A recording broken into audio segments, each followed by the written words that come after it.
Let's figure out a way to get to yes on this pipeline instead of no. The gas line's not finished. Let's get a 10-year sale. I took him to court on that roadless rule. We must ensure that our citizens are provided for safely. Election year 2004 is the most important election of their lifetime.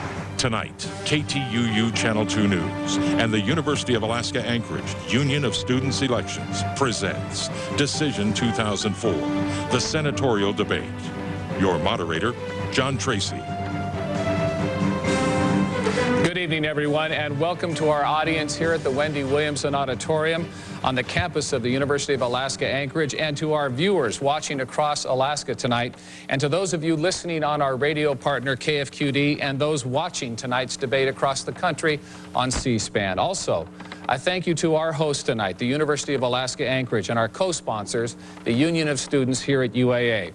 Our thanks as well to our two candidates who have accepted our invitation to debate tonight, Senator Lisa Murkowski and former Governor Tony Knowles. Thank you both.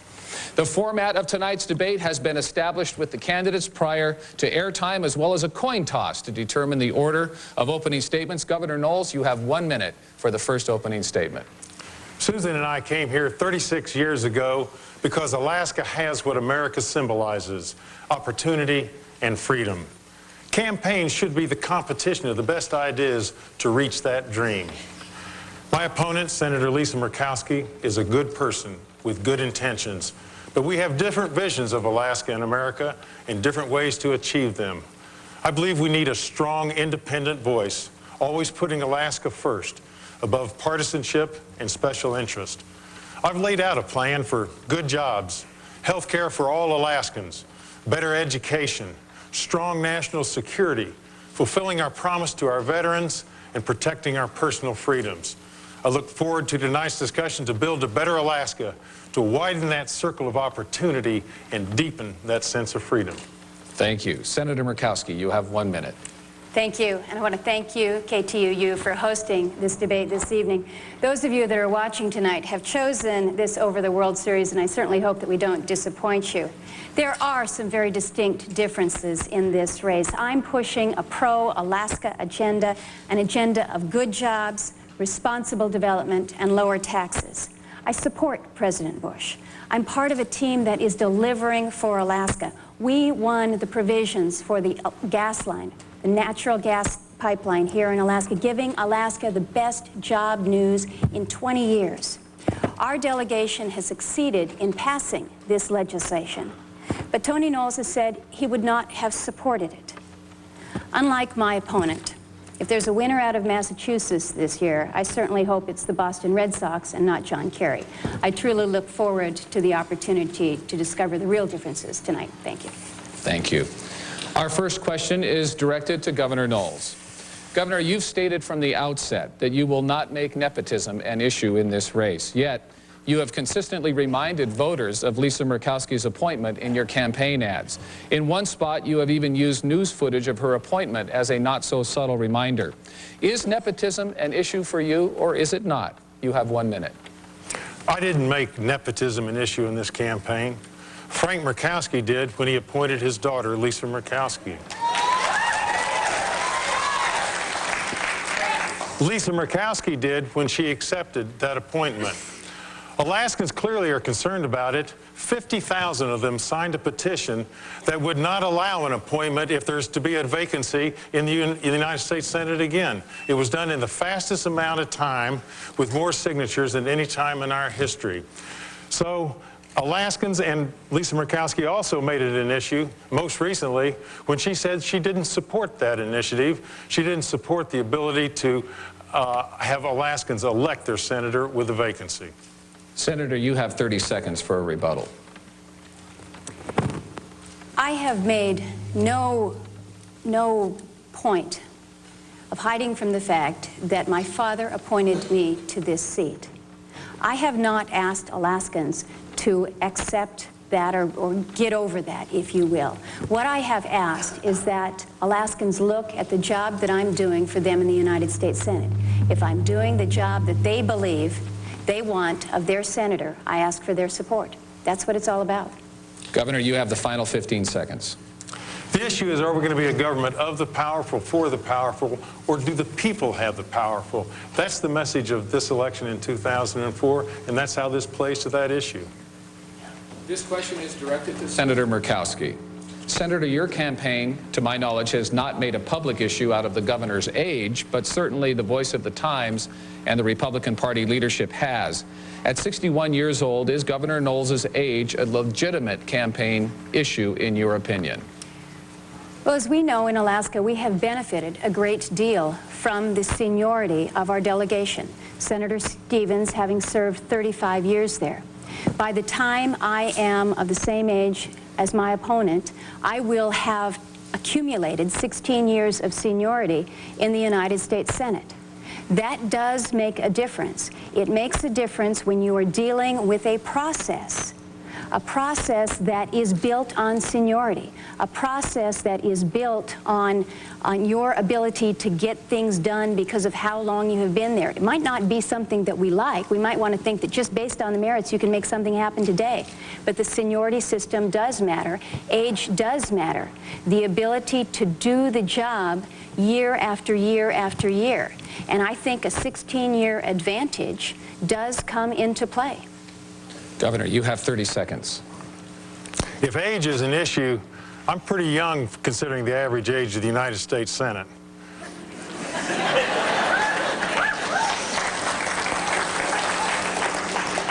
But if seniority is an issue, I wonder why those people that are saying how important seniority is today, they weren't bothered by the fact that Frank Murkowski walked away from 22 years of seniority as chairman of the Natural Resources and Energy Committee, where two important Alaska issues were in his committee. They didn't worry about that. It's life experience, it's the record, it's your ability to achieve that what counts. You got to hit the ground running. Thank you, Governor. Senator, you have the final word, 15 seconds.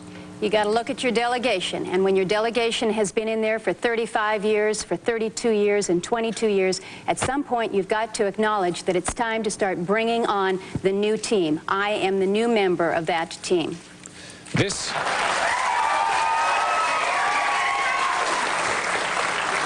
Now, I talk to our audience. Don't make me come out there. This is our first lightning round question. We'll give you each 15 seconds to answer this question, so you have to think fast. This question is directed to each of you.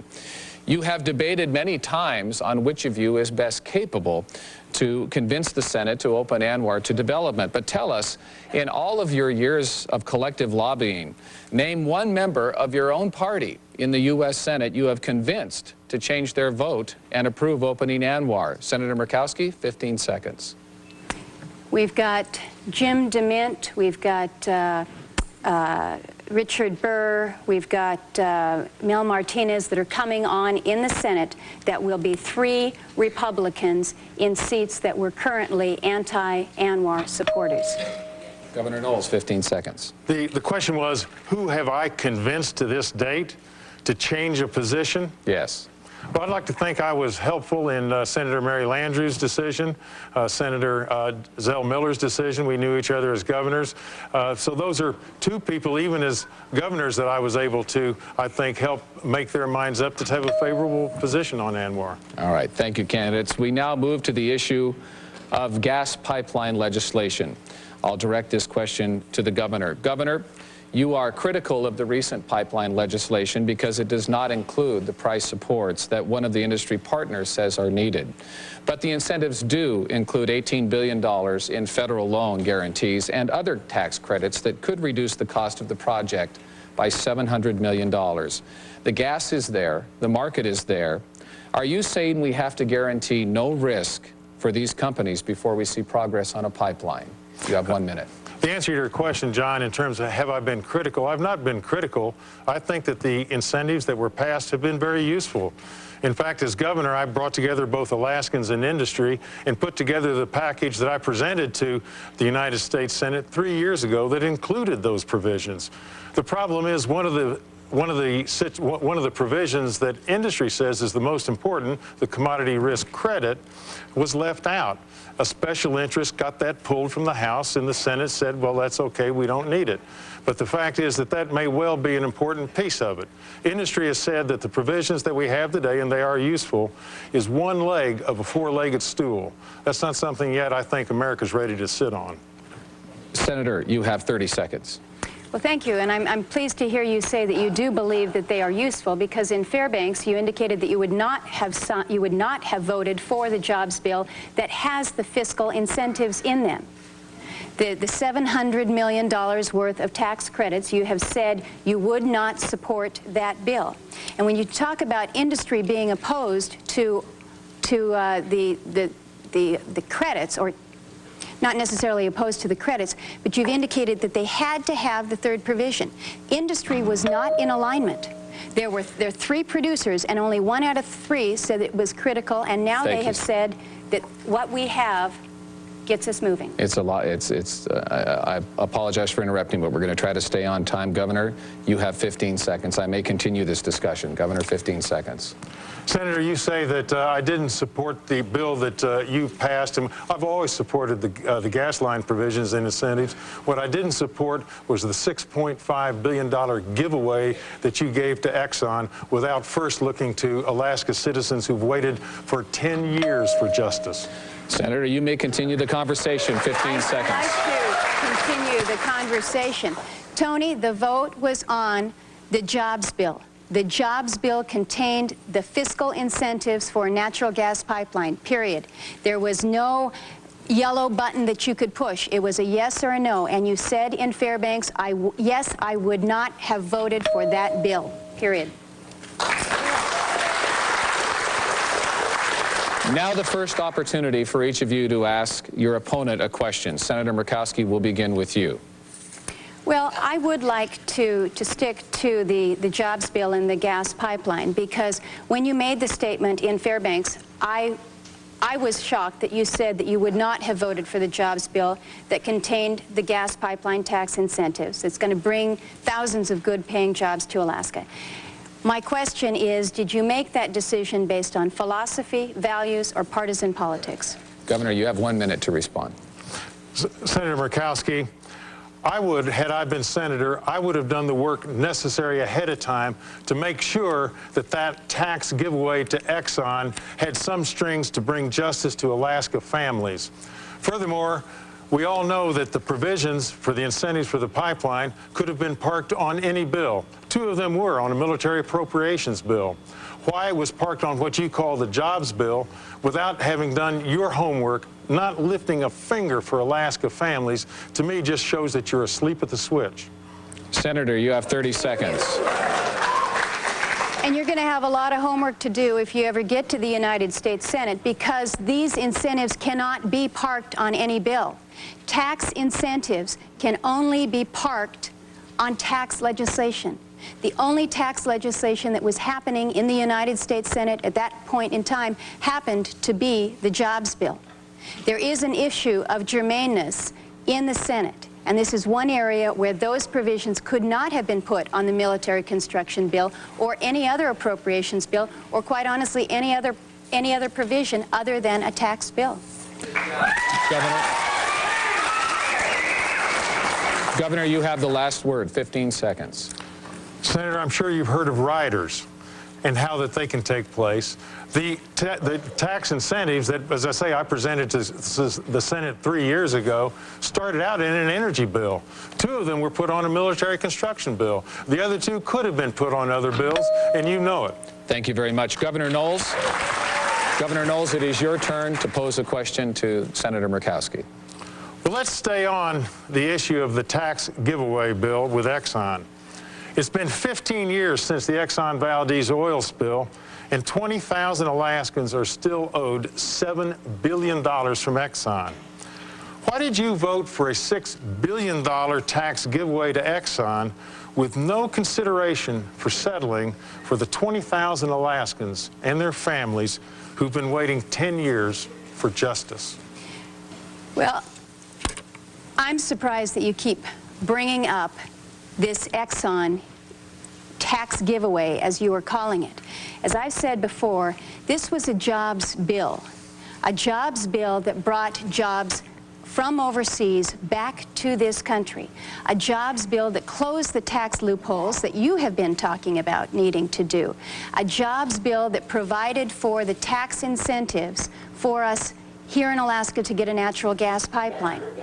Exxon has contacted you. You have a report from the Joint Committee on Taxation for the U.S. Congress. Exxon has said that they will not see any benefit. They will see zero benefit from this jobs bill. The jobs bill specifically provides that you only are eligible for any kind of a benefit if you come back into this country, if you bring the jobs back here.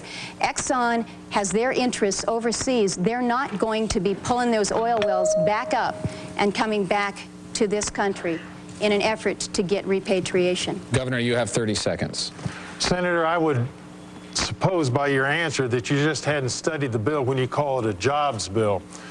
But really, you voted against an amendment that would have tied the tax giveaways or the tax breaks to creating jobs in America, and it was delivered by Senator Breaux, who said that it should be attached to jobs in America, employee pension funding, workforce development programs, and you voted against it. So that's what made it a complete tax giveaway bill without first finding justice for Alaskans or jobs for America. Senator, you have the last word. I voted against it along with the vast majority of the Senate, including Senator Barbara Boxer, who called it a poison pill to direct where those proceeds would be spent when they come back. This was a rejection on a very bipartisan basis. So I think you need to check the facts there as well. Candidates, thank you very much. You've survived round one. When we come back, we'll discuss the war in Iraq. Stay with us.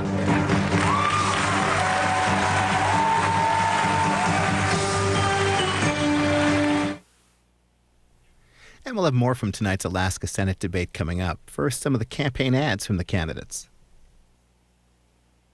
President Bush and Senator Murkowski share your beliefs that every child deserves to grow up healthy and safe, and that every American deserves an excellent education. Senator Murkowski is a strong supporter of Alaska's small business owners, seniors, and Native Americans. And President Bush needs Senator Murkowski's leadership to keep our children and families safe and strong.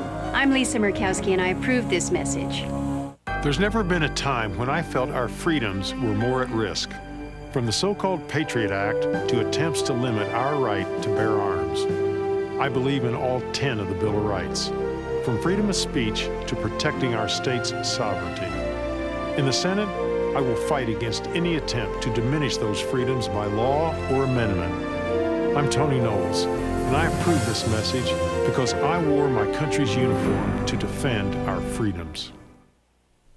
All this week, we're bringing you radio talk shows from around the country with a couple of live simulcasts tomorrow from the battleground state of Ohio. First, the Lincoln Ware Show from Cincinnati's WDBZ. That's at 10 a.m. Eastern on our companion network, C-SPAN.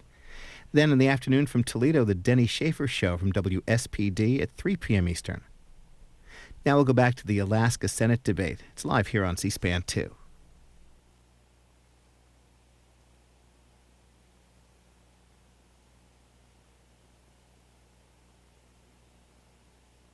And Senator Murkowski signs on to a bill that is frankly a sham about importing drugs. But I don't want to do it. I'm not willing to do it at the expense of the safety.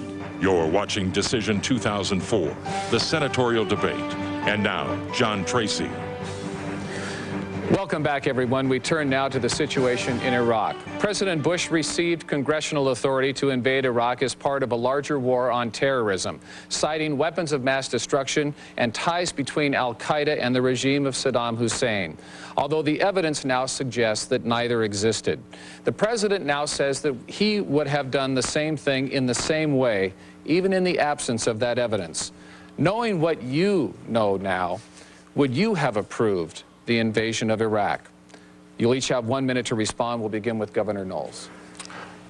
I supported the president in his decision to declare war on Iraq and invade Iraq when we were told about weapons of mass destruction and probable ties to Osama bin Laden and al-Qaeda who had attacked America.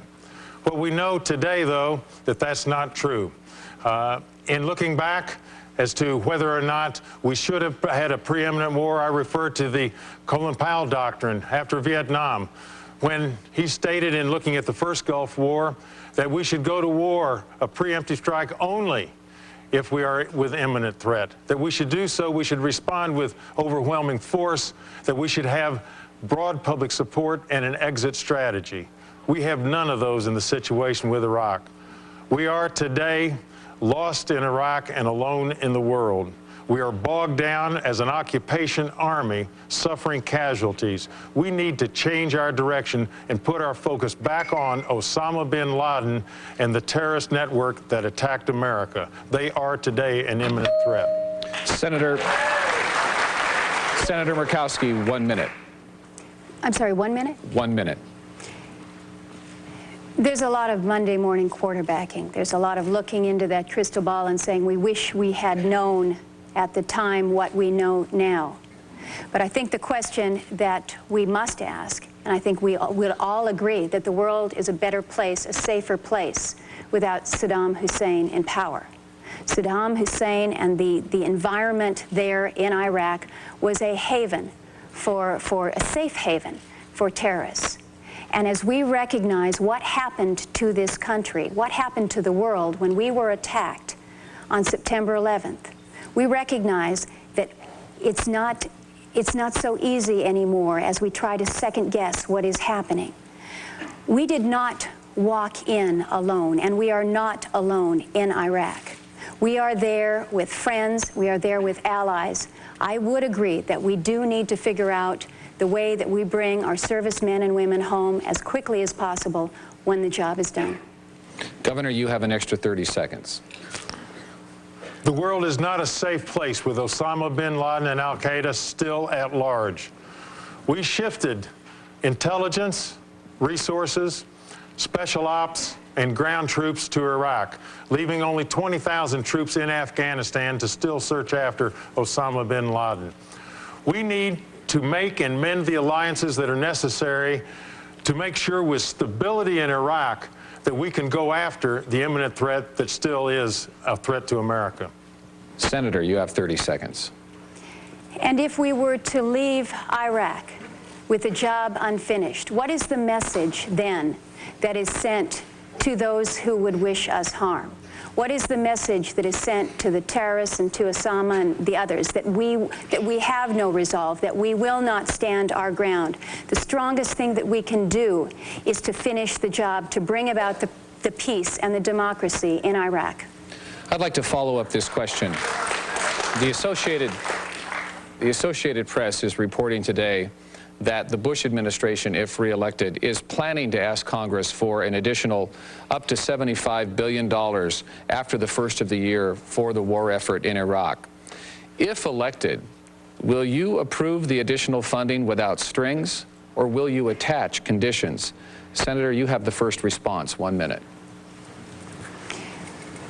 When the first request came through last year for $87 billion to fund the war in Iraq, there was much discussion about whether some portion of that should be in the form of a loan, recognizing that we were trying to get additional assistance from other countries. I supported at that time the effort to make a portion of that a loan. We didn't proceed with that, but that's one evidence of where strings may be attached. What we need to do in this country is make sure that the men and women that are fighting for us have all that they need. They have the protective gear, they have the troop strength that they need, they have what it takes to bring about the peace. We cannot shortchange them on that. Governor, would you approve the funding, and would you attach strings? As a Vietnam veteran, I would not only support, I would demand that our troops get every bit of equipment, every bit of additional personnel that they need to be safe and secure as they pursue their mission. Senator, you have 30 seconds.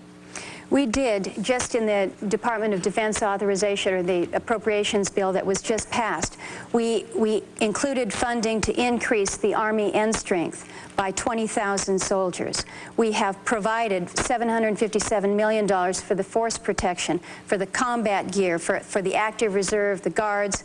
We have put the funding in to train and equip. We need to do all that it takes. Governor, last word. When we have the report of troops that refuse missions because of inadequate armored personnel carriers, of inadequate equipment, we know that we need to do a better job in terms of managing that situation. Another recent report today said that there may well have been tons of explosive weapons that have disappeared under our watch and remain a threat to our troops. We need a stronger hand to protect our troops in Iraq. Thank you very much, candidates. We move on now to the issue of taxes. The White House and Congress, both Republican and Democrat, have approved tax cuts that the White House says will save the average American family $1,600 a year in taxes. On the other hand, those tax cuts contributed this year to a record $418 billion deficit that the Congressional Budget Office says will add up to a $2.3 trillion deficit over a 10-year period. Such a deficit threatens Medicare, threatens Social Security for baby boomers who are set to retire.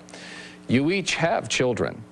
Tell us how you will explain to them that the benefits of our tax cuts that we're enjoying when they will be faced with the burden of paying for them.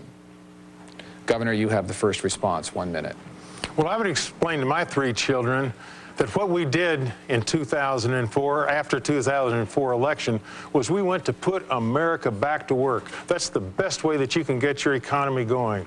Rebuild your infrastructure. Make sure that you give tax incentives to companies not to ship their jobs overseas or outsource jobs, but to build in America, to hire Americans. And for tax cuts, of course you give tax cuts to the middle class that's struggling to make ends meet. Higher health care costs, higher tuition for school, higher food bills, and higher fuel costs. Of course you give those tax cuts, and economists will say that's good fiscal policy. What I wouldn't do would be to give the tax cut to the top 1% of the most wealthy, which over a 10-year period will equal some $197 billion. Those people making more than $337,000 a year, averaging somewhat about $1 million a year, they need to participate also in the sacrifice of protecting our troops at war, protecting America as we get it back to work. Thank you, Governor. Senator, you have 1 minute. I did support the president's tax cuts last year. I thought it was the right thing to do to move this country forward. When you put more money back into the pockets of hardworking men and women in this country, there's more that goes around. The economy is stronger. And when we talk about the ways that we build that economy so that when the men and women who've been fighting for us come back to this country, they've got jobs. We need to work on the job creation, and the tax cuts make that happen. When you have a small business that is able to put the money back into the business, instead of paying it out in taxes, they can hire one more employee. They can go out and they can buy more widgets. It's these tax cuts that are benefiting the country right now. We're seeing an increase in job creation across the country. We're seeing the economy pick up, and it's a direct result of the tax cuts. Thank you both. Our next question is on the issue of guns. I'll direct it to Senator Murkowski. Both of you have actively sought the NRA endorsement, and both of you are on record as opposing background checks for the sale of firearms at gun shows. Yet 70% of those responding to an unscientific KTUU.com poll said that they would support such safeguards, and we can assume that many of them are responsible gun owners. Senator Murkowski, you are currently sponsoring a bill in the Senate that would overturn the 1976 handgun ban in Washington, D.C., a ban that was enacted by local residents. On the issue of background checks, you appear to be out of step with the people of Alaska. And in D.C., you appear not to care what kind of restrictions the people choose to enact for themselves. Whose interests are more important to you, those of your constituents or the NRA's? You have 1 minute. I'm very proud of the endorsement that I have received from the NRA. They spoke up very early and very loudly in support of my candidacy, and I greatly appreciate that. Now, as far as the background checks, one of the things that we don't want in this country, whether it's in gun ownership or whether it's what the librarian is checking out as we're looking through books, we don't want to have the government over our shoulder making records, taking records of what we're purchasing and what we're doing with it. I don't have a problem with background checks as long as we know that we're not going to be, we the government are not going to be keeping these records and storing them for some kind of future, perhaps nefarious purpose. We don't like it here in this state, and I don't think the people of America like it. I'm proud to stand up for our Second Amendment rights and that protection that I think we should all enjoy. Governor, you have 30 seconds. Well, John, you're incorrect, and I don't believe Senator Murkowski understands the gun show loophole issue that you're talking about. In fact, there is an instant background check that is provided for at gun shows by gun dealers. That's the law, and that's what happens.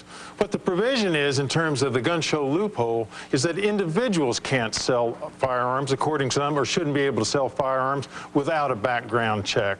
Now, the issue there is, of course, there's so many loopholes in that loophole that they could sell it to you at home, they could sell it to you anywhere on an individual basis without doing that. So that so-called closing the gun show loophole does not make sure that there are already background checks, because they're already being given by any gun dealer at a gun show. I want to follow up, though, on the gun ban in Washington, D.C., and I'll ask the question again of Senator Murkowski. Why would you choose to overturn a local ban enacted by the people themselves? We in the Congress have a unique relationship with, my light is still on, with the, thank you. Sorry. With the District of Columbia. We essentially act as their governing body, if you will. Why should we deny to the residents of the District of Columbia their right, the right afforded to them under the Second Amendment of our United States Constitution to own and possess a gun? Governor, let me ask you, would you vote to overturn the local D.C. ban, handgun ban? No, I wouldn't vote to overturn that. And I put it in this perspective. I believe in all of our Bill of Rights. I believe in the Second Amendment Bill of Rights, and I believe in the 10th Amendment. The Second Amendment says that it's the individual's right to bear arms. The 10th Amendment says that it leaves up to state governments that which is not specifically delegated to the federal government. So those people in California and New Jersey can pass laws to make their neighborhoods safe as best their local elected officials can want to. But they should not impose on Alaska an intrusion into our Second Amendment Bill of Rights. All right, thank you, candidates. We'll holster our guns for the time being. We'll be right back. Stay with us as we continue our debate.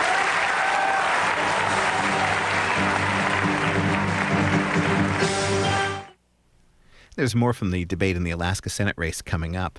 On tomorrow morning's Washington Journal, we'll have more about the elections with David Caputo and Jonathan Trichter, both from Pace University, on newly registered voters. Then we'll look at environmental campaign issues, first with Deb Callahan, who heads the League of Conservation Voters, followed by Interior Secretary Gail Norton. Then it's New Mexico and the presidential vote.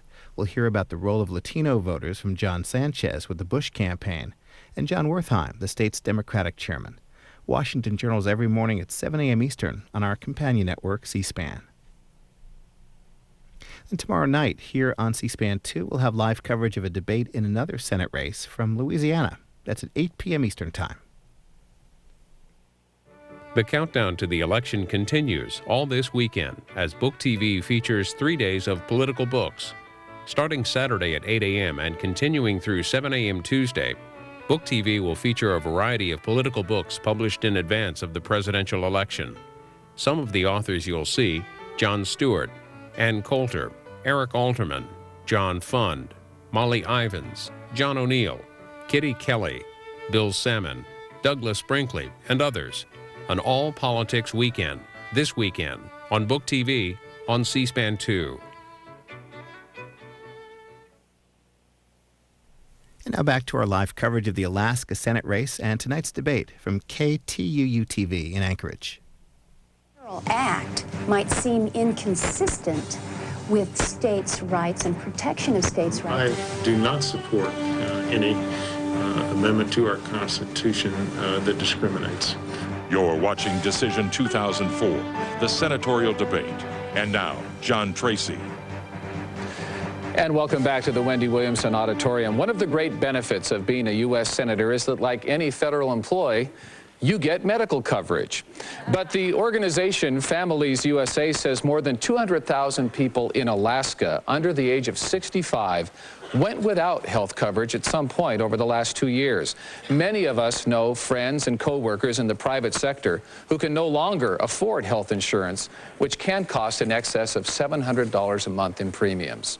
So while you have campaigned on everything from Denali Kid Care to veterans health care, I want to know, what is your plan for the average working Alaskan who can no longer afford to insure their family? I know you each have a plan.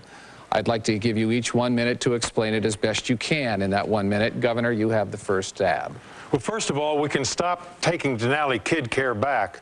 That's what Frank Murkowski did as governor, and that's what Senator Murkowski supported in not funding the CHIP program at the federal government. So we need to make sure all children have access to health care. Second, we need to make sure that Medicare is available to seniors who sometimes today can't find a doctor that will give Medicare services. We need to give tax credits to small businesses to make sure that who provide health care to their employees. 45 million Americans don't have health care. About 120,000 Alaskans don't. 8 out of 10 of them work. So let's bring health care back to the workplace. Let's lower the cost of prescription drugs. $190 billion were spent on that last year, yet special interests have written the legislation in both Medicare as well as not allowing import of Canadian drugs to drive those costs up. We need to make mandatory full funding for veterans health care, which will ensure that that part of the population gets what they have earned. We should expand Medicaid to low-income working families so that it always pays to work. Thank you, and Governor. That's how we'll get health care to be the privilege, not just the privilege of some, but the right of all. Health care in 1 minute, a real tough job. Senator, I'm going to give you a little extra time, a minute 10, to describe your plan for the working Alaskan. I do have a plan for the working Alaskan, and I have introduced it in the Senate. This is a plan that provides for refundable tax credits for your health insurance. For an individual, it would be $1,000 refundable tax credit. For a family, it would be $3,000 refundable tax credit.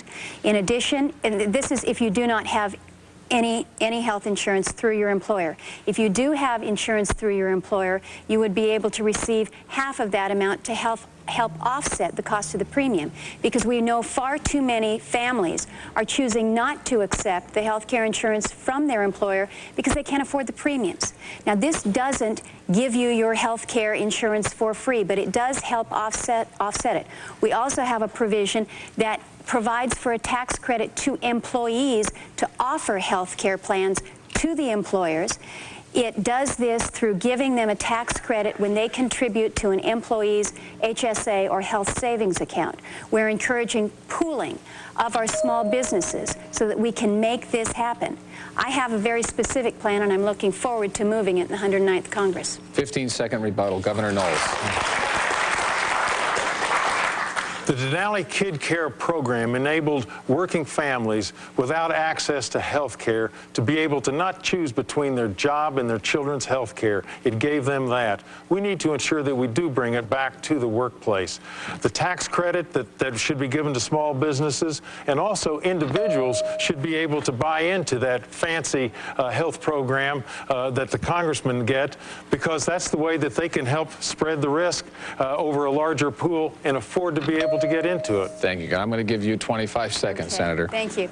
Appreciate the opportunity to speak back about Denali Kid Care and fully funding of SCHIP. We did fully fund. In fact, Alaska was one of the few states that actually has used all of the SCHIP monies that came to it. And it's the federal government, not Tony Knowles, that has provided for the funding of Denali Kid Care. 70% of that comes from the federal government. It was the congressional delegation that gave you the program. You had the ability to name it. Thank you, candidates. Our next question is a lightning round question, and this one was submitted by my wife, and I believe the most important question of tonight's debate. I must say that. It requires a simple yes or no answer, and for months now, we have been subjected to the barrage of radio and TV ads, and by the way, my TV station thanks you both very much. And as voters, we accept that as part of campaign season, but now we are being barraged with telephone calls at dinner time and homework time, at family time. It is both annoying and intrusive. This race is so close that I predict that the candidate who offers to publicly stop the phone calls in this last week of the campaign will win this election. So here's the question, yes or no. In this last week of the campaign, will you pledge here and now to stop the telephone campaign? Senator Murkowski, you're first.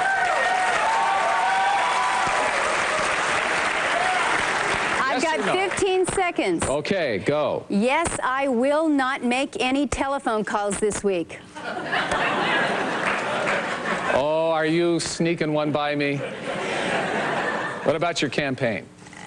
You know, I will tell you, John, my campaign has not had the telephone campaign that my opponent has had. And I would certainly, and that's a credit to his campaign, I guess. Okay, you've had your 15 seconds. Governor, I'm going to put the question to you. Will you pledge here and now to stop your telephone campaign the last week of the campaign? Well, sounds like you got a lawyer's response over there. What are you going to do? No, I won't pledge it. I think it's part of communication. But let me say one thing else, John, now that I got 15 seconds. I want you to give a pay raise to all your employees for all that money you're soaking in from the political ads at Channel 2.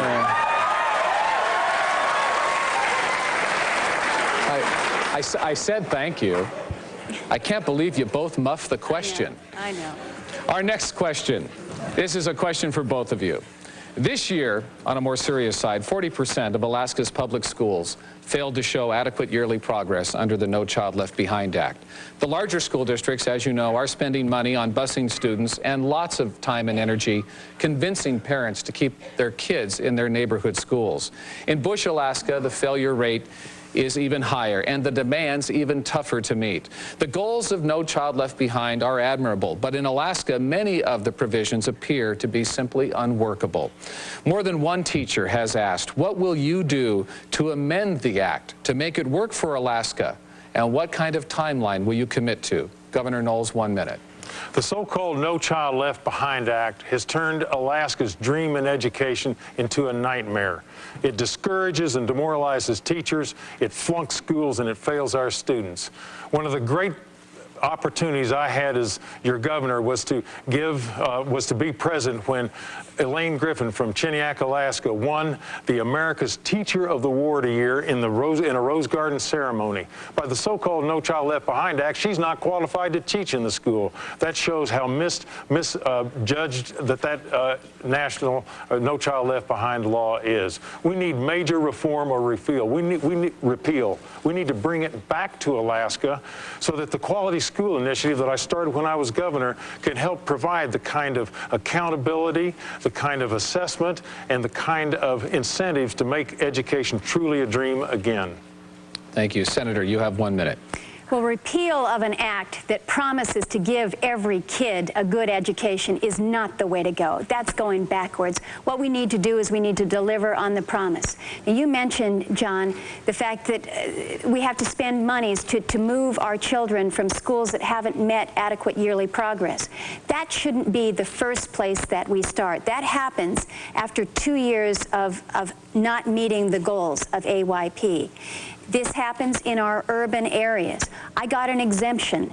We're the only state in the nation that doesn't have to meet that school choice provision in our rural areas where you're so geographically isolated.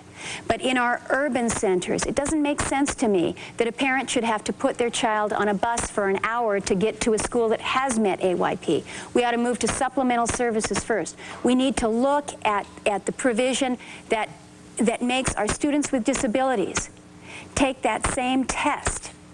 And students with limited English proficiency, we're setting them up to fail before they've even begun. These are the changes we need to address at the federal level. Thank you, Senator. Governor, a final 15 seconds. When Senator Murkowski says about keeping the promise of No Child Left Behind, she forgot about the promise to fund education from the federal government with the program. When you get a grant from the federal government, you usually get a bunch of strings attached. All we got was the strings. No all broken promises on funding. We need a major reform or repeal. Senator Murkowski, you get the last word. In the 4 years since No Child Left Behind was enacted, we have seen funding increases here in the state of Alaska, not nationally. But for No Child Left Behind, the funding increases have been 30%. For Title I alone, we've seen a 49% increase in education funding since 2001 when No Child Left Behind was passed. It's a lot of money. We have, during these past 4 years, we've had an annual education increase of $4 billion. Going into education.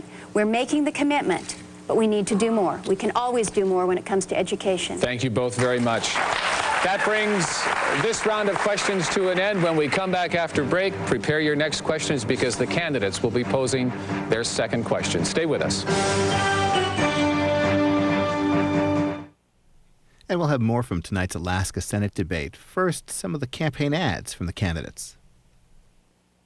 President Bush and Senator Murkowski share your beliefs that every child deserves to grow up healthy and safe, and that every American deserves an excellent education. Senator Murkowski is a strong supporter of Alaska's small business owners, seniors, and Native Americans. And President Bush needs Senator Murkowski's leadership to keep our children and families safe and strong. I'm Lisa Murkowski, and I approve this message. There's never been a time when I felt our freedoms were more at risk. From the so-called Patriot Act to attempts to limit our right to bear arms. I believe in all 10 of the Bill of Rights, from freedom of speech to protecting our state's sovereignty. In the Senate, I will fight against any attempt to diminish those freedoms by law or amendment.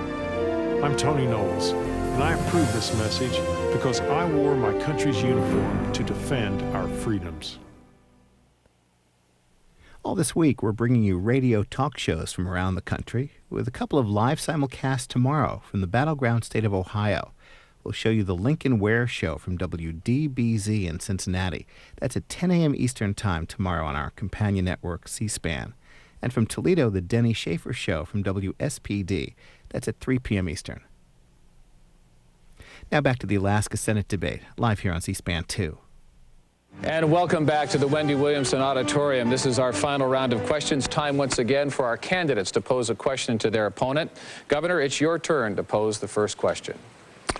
Senator Murkowski, you sponsored legislation that restricted the research of new lines of stem cell research, and you refused to sign a bipartisan letter with 56 senators, including Senator Stevens, to President Bush asking him to expand the research. Medical scientists and physicians broadly agree that stem cell research is the potential cure for many devastating diseases. Why do you oppose this new research?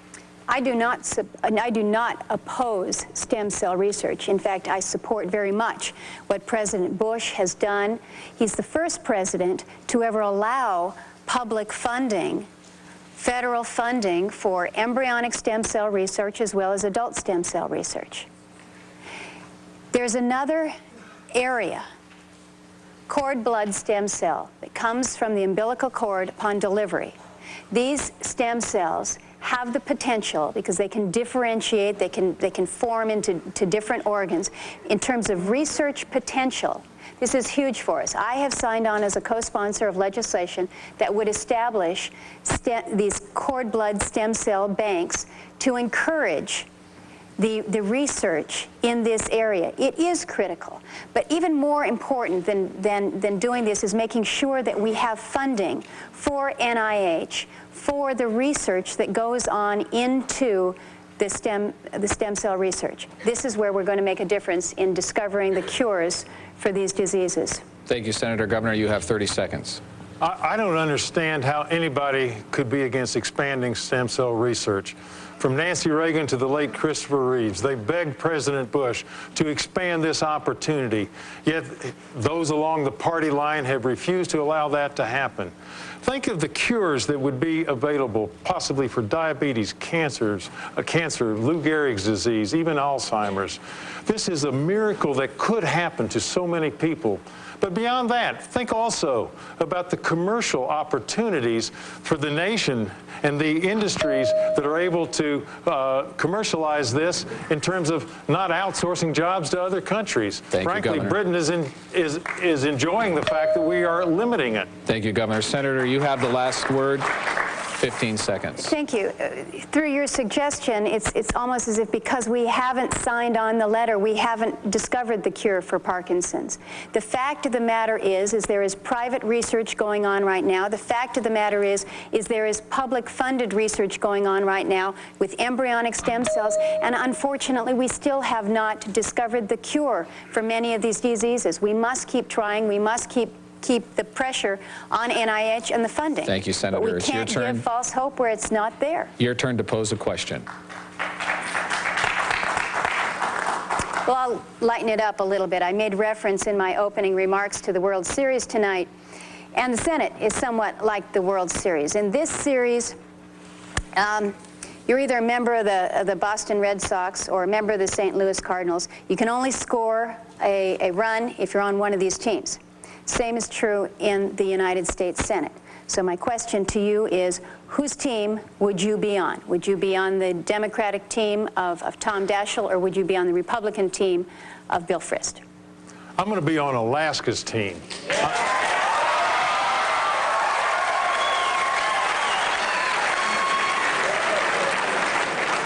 I'm going to put Alaska first.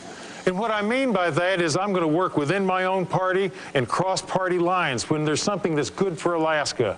That's been the tradition of people who have represented this state and have been our great senators, from Ernest Greening to Ted Stevens. What I will do is I'll fight my party if I don't agree with them.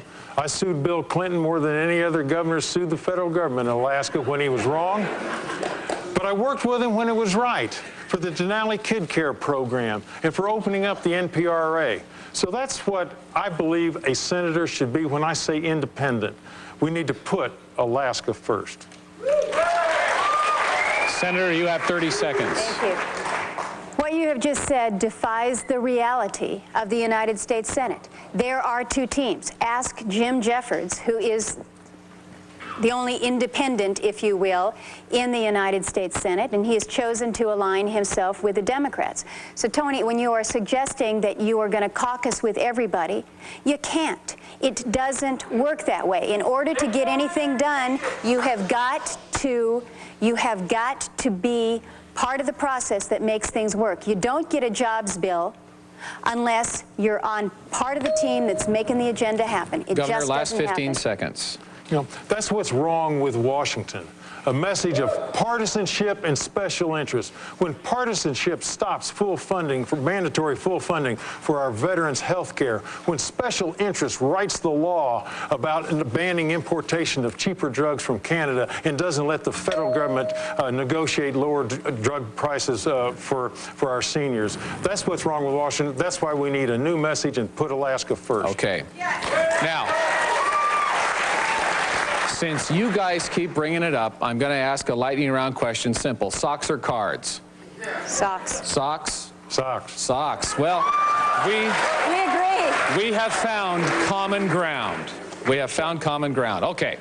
Our final lightning round question. Halloween is this Sunday.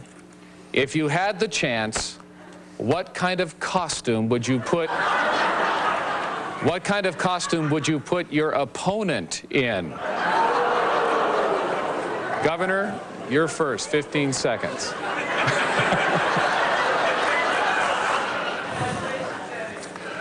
Come as you are.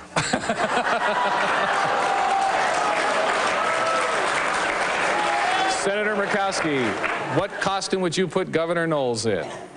You know, there's so many serious things that we're working on. You know, talking about Iraq, talking about the situation with health care. We've got a lot to worry about. I don't think either one of us are going to be going trick-or-treating. But if you do, Tony, you'll look good in anything that you wear, so. Okay. Well, keeping in the spirit of Halloween, let's just say, I'll say that we probably have skeletons in our closet, statements that we wish we could take back, decisions that in hindsight were perhaps ill-advised. In your political life, is there one decision that you regret and that you wish you could take back? Senator, you get the first crack, 30 seconds. In my political life, well, I tell you, in the past campaign here, I think that in my campaign and as the candidate, I made a mistake when we didn't check with the Anchorage School District in understanding their internet policy, their email policy. I would have taken that back. And I wish that I had been able to find a gas station that was perhaps a Tesoro gas station in talking about the high prices of oil. Thank you, Senator. Governor, time to come clean. Any regrets? 30 seconds. Well, my biggest disappointment at the time that I was able to serve as governor was the fact that we were unable to get subsistence on the ballot. There may be something I could have done. I could have worked harder somehow, talked with more legislators in a different tone. I did everything I could. But that one misfortune prevented Alaskans from being able to vote on a unifying issue that would have brought Fish and Game back to a state management and would have protected subsistence for Alaskan natives and rural Alaskans. Candidates, thank you. I wish we had more time. Those are the final questions of the night, at least from me. The candidates now have 1 minute for a closing statement. Governor Knowles, we'll start with you. Well, people tell me that 2004 is the most important election of their lifetime. I agree. We need positive change. The status quo is not good enough. We can do better. My plan will make good jobs for Alaska and America a top priority. We can build an Alaska gas line. We can open ANWR. We can build the infrastructure we need. We can protect subsistence and our environment. We'll get better education. We'll expand health care. We'll guarantee the health care that